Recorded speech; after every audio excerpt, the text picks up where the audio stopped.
Nauru, localizado no meio das vastas águas do Oceano Pacífico e aparecendo apenas como um pequeno ponto no mapa, é a menor república independente. Aproximadamente 200 pessoas visitam esse país.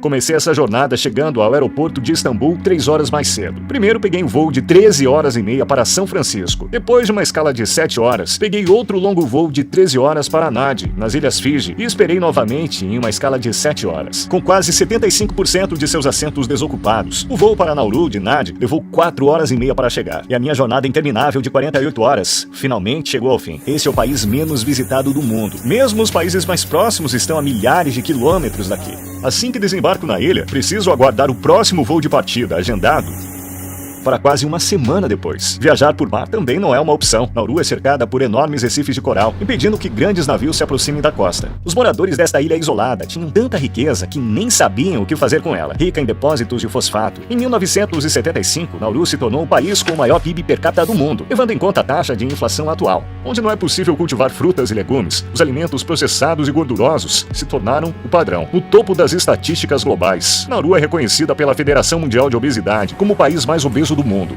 com cerca de 60% de seus cidadãos acima do peso. A Organização Mundial da Saúde também informa que Nauru tem a maior taxa de consumo de cigarros do mundo. O esforço do governo para manter a mídia estrangeira longe do país é bastante óbvio. Embora a taxa de inscrição padrão seja de $50 australianos, jornalistas e profissionais de mídia são submetidos a uma taxa de $8.000 australianos como medida dissuasória. Realmente é uma taxa abusiva que assusta os jornalistas. No momento em que entrei no país, as autoridades policiais imediatamente classificaram meu drone. Você deve ter notado algo estranho na perspectiva aérea da ilha. Eles desencorajam a captura de imagens aéreas de Nauru. Filmar aqui não será fácil, por causa de uma verdade suja que Nauru tem tentado esconder, que você conhecerá nas cenas a seguir. Estou na região de Yaren agora. Como a área da pista e a rodovia estão bem próximas uma da outra, é bem comum que os carros deem lugar aos aviões aqui. Os pedestres são alertados sobre o risco de jatos durante o processo de aterrissagem e decolagem. Isso ocorre porque o país é tão pequeno que o aeroporto em forma de faixa se estende por toda a costa sudoeste da ilha.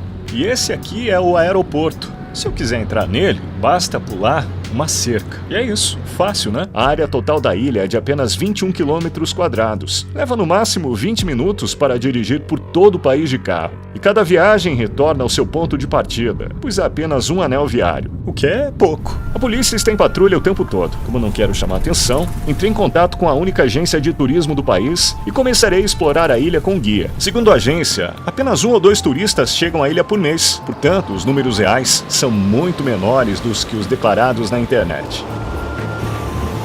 O que vocês fazem para passar o tempo livre aqui na ilha? Vôlei. Então, o que vocês fazem no tempo livre na ilha? Qualquer coisa que a gente queira fazer. Tipo o quê? Pescar, dormir, comer. O que eles mais comem? Comida chinesa. 1, 2, 3. 1, 2, 3. Saia daqui, garoto.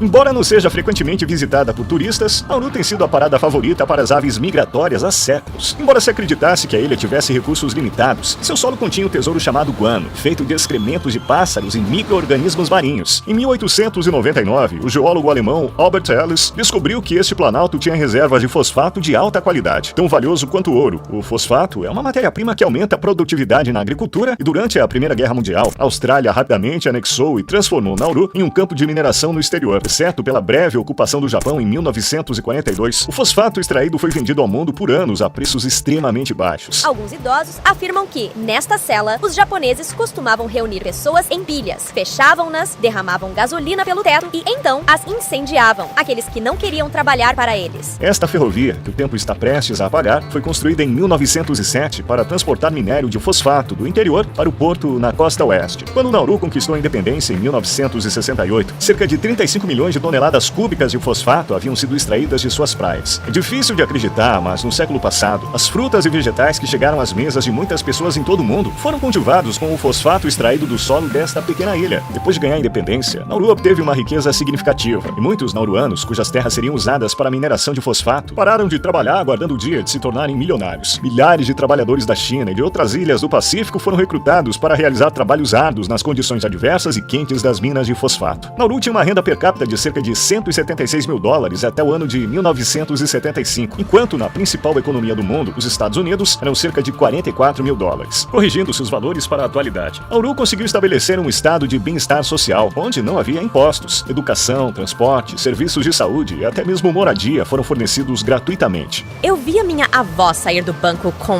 uma fronha. Eles colocavam todo o dinheiro lá dentro e simplesmente saíam com o dinheiro.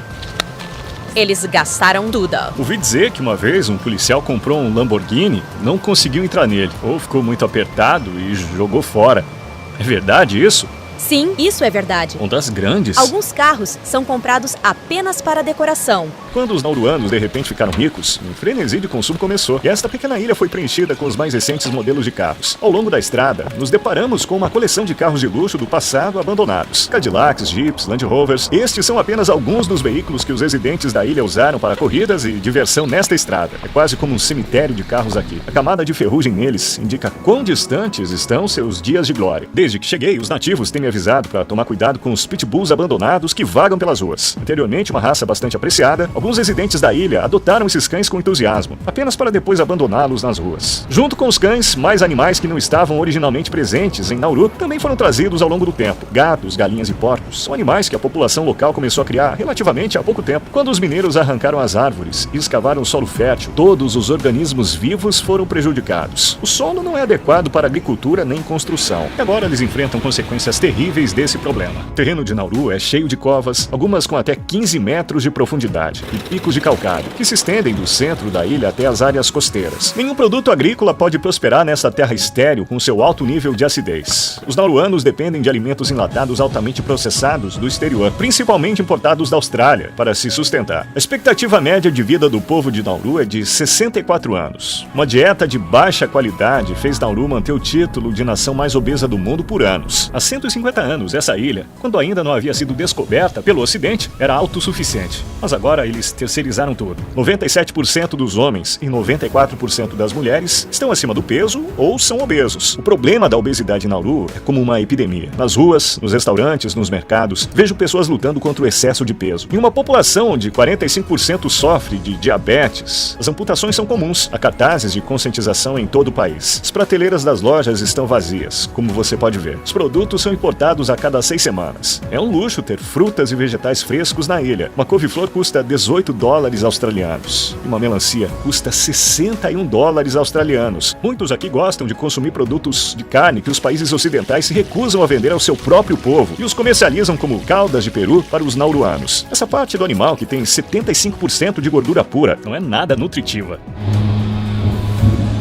A falta de área habitacional é outra desvantagem da mineração de fosfato. A destruição deixou 80% de Nauru inabitável, espremendo seus estimados 14 mil habitantes numa área costeira de apenas 4 quilômetros quadrados. Esta é a Lagoa Buada, a única região preservada da ilha, oferecendo uma janela para o passado. Nauru já foi coberta por essa vegetação exuberante, mas agora tudo se foi. Aqui ainda é possível avistar bananeiras, pandanos e abacaxis. Erguendo-se como esculturas, as formações rochosas de corais na costa de Nauru chegam a 5 metros acima do mar. O fundo oceânico é coberto por rochas de corais mortos, que se estendem por cerca de 200 metros da costa. Isso impede que grandes navios atraquem, e muitos deles estão submersos, tornando-se visíveis somente quando o mar recua. Isso possibilita que as pessoas andem até centenas de metros na água e caçem peixes. Com a destruição das árvores, as temperaturas médias aumentaram para cerca de 30 graus Celsius durante todo o ano. Na ilha, onde os ventos de monção exercem influência sazonal, a chuva e as condições climáticas se entrelaçam.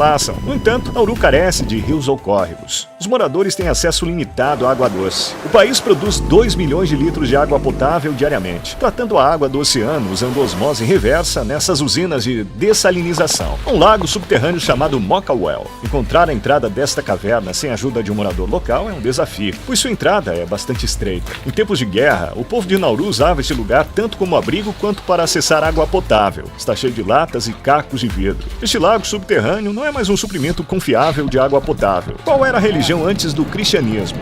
Começamos com Burak. É o Deus aqui. Tem o altar no topside. Se eles lhe derem comida, ele ganhará vida e trará a eles o que estão pedindo. Tem alguém que ainda acredita em Burrak? Alguns. Eles acreditavam que se você viesse e desse um mergulho nessa água, ela iria curar sua pele ou talvez algumas outras doenças, e eles testemunharam isso. Não há capital oficial no país. No entanto, o distrito de Aren contém todas as instituições, como a Casa do Parlamento, as embaixadas, a única delegacia de polícia do país, o departamento de bombeiros e o aeroporto. Existem apenas 11 escolas aqui, incluindo 3 escolas de ensino médio e uma universidade do estado. Quase todos na ilha são fluentes em inglês. Os habitantes locais falam nauruano como primeira língua. Por exemplo, o próprio nome Nauru tem origem no termo nauruano anauero, que significa eu vou à praia. Como se diz olá. Rete. E como você está? Como irmão. Eu vim até o prédio do parlamento, de onde Nauru é governado. Ao contrário do cenário formal esperado, ele reflete a atmosfera descontraída da ilha. Não havia segurança na entrada, e eu tive permissão para tirar fotos e gravar vídeos com meu celular. Com apenas 19 cadeiras, o parlamento de Nauru é um dos menores do mundo. Se eles soubessem sobre as cenas que mostrarei mais tarde, provavelmente pensariam 2 vezes antes de me deixar entrar. Na década de 1970, o governo de Nauru percebeu que suas reservas de fosfato estavam acabando e imitaram as nações ricas em petróleo do Oriente Médio, investindo em propriedades no exterior, incluindo o Nauru House em Melbourne, o Nauru Tower no Havaí, o Pacific Star Hotel em Guam, o Pacific House em Washington, o The Grand Pacific Hotel em Fiji e muito mais. No entanto, a corrupção e a má gestão colocaram o governo em um déficit de milhões de dólares por ano ao longo da década de 1990. E as economias de fosfato rapidamente se tornaram fumaça. Em um esforço para sustentar seu bem-estar social, o governo pretendia transformar o país num paraíso fiscal e se envolveu em escândalos de lavagem de dinheiro com cartéis de droga, com a máfia russa e organizações como a Al-Qaeda. Nauru emitiu licenças para mais de 400 bancos estrangeiros sob um sistema que não exigia ramificação e permitia a manutenção de registros opcionais. Durante esse período, a máfia russa lavou pelo menos 70 bilhões de dólares através dos bancos em Nauru. Como resultado das pressões internacionais, o país pôs fim às atividades bancárias ilegais e foi obrigado a usar uma economia baseada em dinheiro desde 2004. O dólar australiano é a moeda oficial de Nauru. Apenas alguns caixas eletrônicos no país também não têm dinheiro. Eu trouxe dinheiro comigo porque os cartões de crédito também não são aceitos aqui, devido às medidas de combate à lavagem de dinheiro. Somente um banco australiano opera no país. À medida que o ano 2000 se aproximava, as reservas de fosfato acabaram e a exportação de fosfato caiu para 1% em comparação com seu período de pico. O Banco Central do país entrou em colapso e suas propriedades no exterior foram vendidas, uma a uma. Vemos as máquinas de escavação em ação à medida que avançamos pelo topside. O país continua a extrair fosfato em pequena escala. Se eles descobrirem outra mina de fosfato aqui, você apoiaria a mineração? Apenas diria para deixar a natureza em paz. Porque Nauru agora está cavando o chão. Nós vamos afundar. 52% da população vive na linha de pobreza ou abaixo dela e tenta sobreviver com a ajuda da igreja. Em áreas de baixa renda, o estresse desencadeia altos níveis de consumo de tabaco. Como mostram os dados de 2020, Nauru detém o recorde de maior taxa de tabagismo do mundo. Há um total de 5 praias na ilha, boa parte coberta por pneus e lixo. Em 2001, Nauru concordou em aceitar refugiados indesejados da Austrália em troca de apoio financeiro. Cerca de 1.000 refugiados, a maioria de ascendência afegã, iraquiana e iraniana, foram transportados para Nauru e detidos por tempo indeterminado.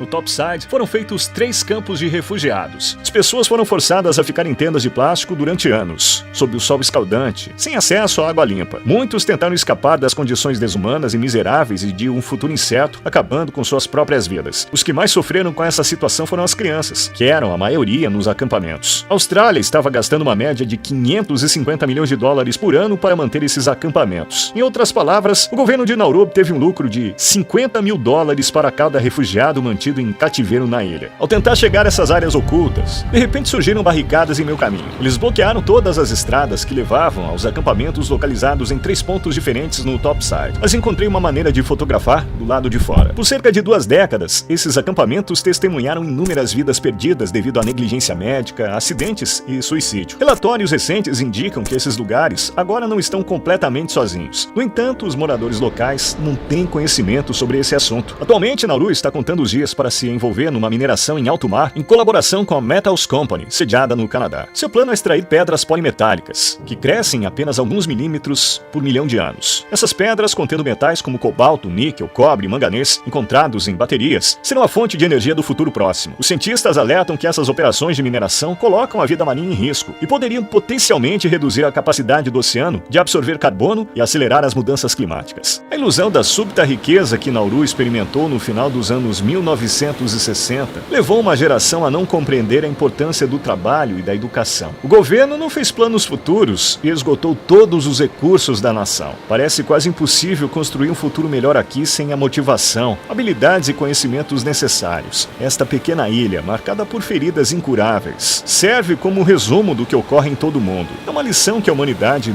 nunca deveria esquecer. Obrigado por assistir esse documentário. Espero que isso agregue valor à sua perspectiva de visão de mundo. Não se esqueça de se inscrever no canal. Nos vemos no próximo. Rui Tchernitz esteve aqui.